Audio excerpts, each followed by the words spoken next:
good friend Joe Derrick co-wrote the script, and a new friend, Baltazar Cormacher, co-produced. Friends and Companions, telling a story of friendship and companionship.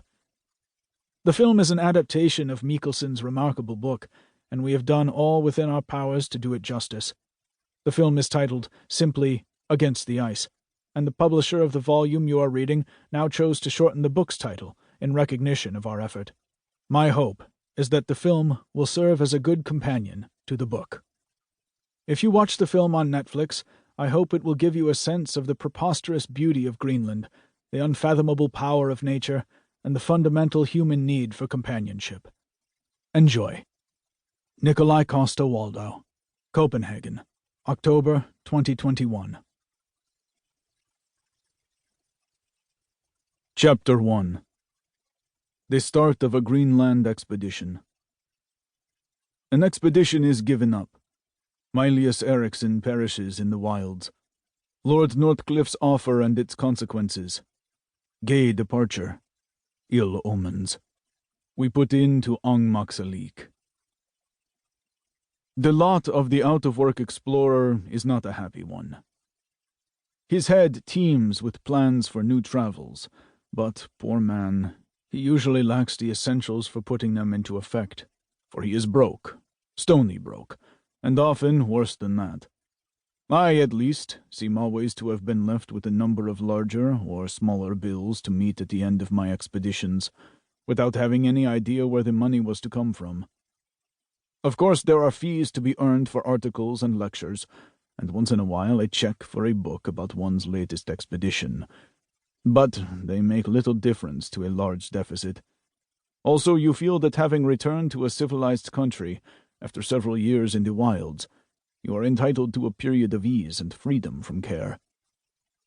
Every civilized country has its kind people who feel sorry for the poor explorer, with neither roots nor money, and hasten to tell him to be more sensible, and to adopt a staid, quiet, and profitable way of life, instead of wasting his time running about the wilds. There was no need for those kind persons to tell me that. It had been all too obvious for a number of years.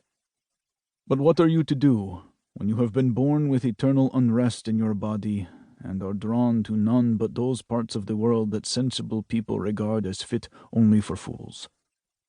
I made an honest attempt to be sensible and do as other young men did, but I was unable to suppress the restlessness within me. I became touchy and impatient, impossible to live with.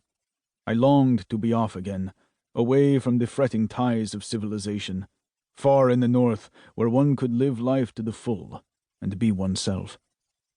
Such was my situation in the early summer of 1908, after returning home from a 2-year expedition to the seas north of Alaska, where I had sought an undiscovered land, whose existence and position had not only been worked out in theory, but which had been seen by a couple of ships' crews and by Alaskan Eskimos, or so they said.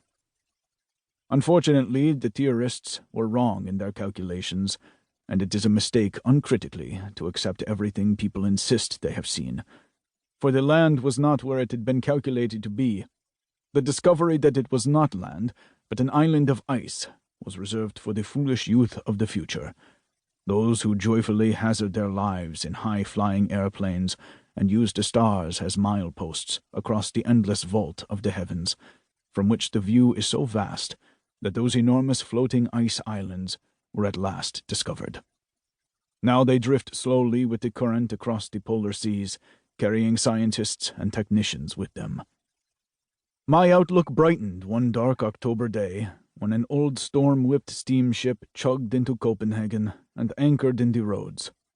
She was Mylius-Erichsen's expedition ship Denmark, come home with great results from a 2 years' expedition to the then remote and unknown land of northeast Greenland. But the flag at the flagstaff aft was flying at half-mast, and the news soon spread that the great results obtained had cost 3 lives, including that of Mylius-Erichsen himself. The experienced explorer knew, of course, that his life was not worth so very much once he had left civilization and been swallowed up in the wilds, for, unlike our young successors with their aeroplanes and wireless, we of the older generation had to manage entirely on our own, without the least